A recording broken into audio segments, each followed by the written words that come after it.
집을 사는데 가장 중요하게 고려되어야 할 것은 아마도 가격일 것이다. 오늘은 얼마짜리 집을 봐야 하는지를 알아보기로 하자. 많은 사람들은 집 보기 전에 나름대로 자신들 능력에 맞는 집 가격대가 설정되어 있지만 가끔씩 자신의 능력 밖의 집을 보자고 하는 사람들도 종종 있다. 과연 어느 가격대의 집을 봐야 할까? 이 질문에 정답은 없지만 20년 넘는 경험을 바탕으로 실현 가능한 정답을 모색해 보기로 하자. 집을 현찰로 사는 사람은 융자 상환 능력을 알아볼 필요가 없지만 대부분 사람들은 은행에서 융자받아 집을 사게 되므로 집 보기 전에 융자 상환 능력을 먼저 알아봄이 바람직하다. 지금부터 가설을 설정해서 융자 상환 능력에 대해 접근해보자. 어느 부부가 집을 사겠다고 상담을 해왔는데 부부가 연 10만 불의 수입이 있다고 한다. 남편은 자영업으로 3만 불 세금 보고를 하고 아내는 회사 다니면서 연봉이 7만 불이라 한다. 우린 얼마큼 융자를 받을 수 있을까요? 라고 물어오면 내 답변은 간단하다. 모계지 담당자와 상담을 해봐야 정확하지만 제 생각엔 35만 불에서 40만 불 정도 융자 받을 수 있을 것 같네요 라고 대답한다. 이 답변을 설명하자면 이 두 부부의 연수입이 10만 불이고 연수입을 12달로 나누면 월 수입이 8,333달러이며 이 중에 주거비용으로 3분의 1이 적당하므로 이 액수가 2,778달러이다. 다시 말하면 월 모게지 페이먼트가 2,778달러를 넘지 않으면 된다는 이야기다.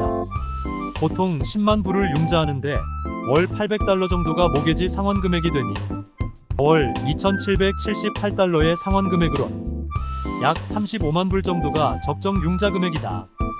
은행에서 융자 상환 능력을 계산할 때는 Debt to Income Ratio, DTI 레이시오 총 부채 상환 비율을 적용한다.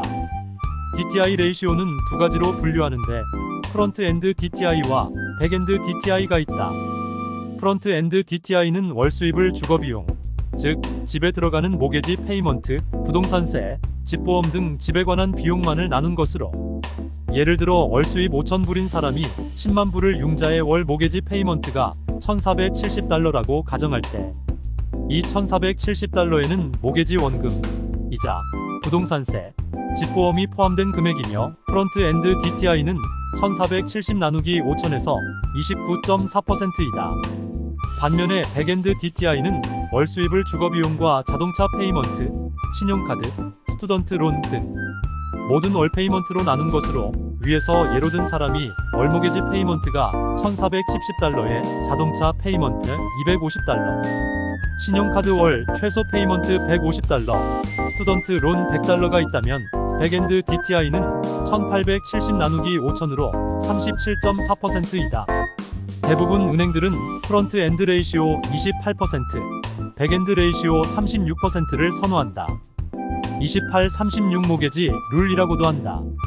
이런 이유로 월 수입의 3분의 1을 융자 상환 능력을 계산하는 기준으로 삼으면 대략 얼마만큼 융자 받을 수 있을지 그리고 볼 집들의 가격대를 설정하는 데 도움이 된다. 물론 일부 은행들은 DTI 레이시오를 31%, 43%까지 적용해 융자하기도 하지만 가능한 28-36 DTI 레이시오에 부합하는 것이 집을 사고 생활하는데 부담이 덜하다는 것을 고려하는 것이 좋다. 또한 조만간 집을 살 계획이 있다면 자동차 구입이나 신용카드 사용을 자제하는 것이 백엔드 레이시오에 영향을 주지 않는다는 점을 기억해야 한다. 모든 일에는 예외가 있듯이 개개인의 사정에 따라 모게지 융자는 변수가 있고 요즘처럼 모기지 이율의 변동이 클 때는 특히나 그렇다. 앞의 내용들은 일반적인 케이스를 설명한 것이니 좀 더 자세한 융자 금액은 모게지 전문가의 도움을 받도록 하자. 뉴저지에서 집 사기 다음 화에 계속됩니다.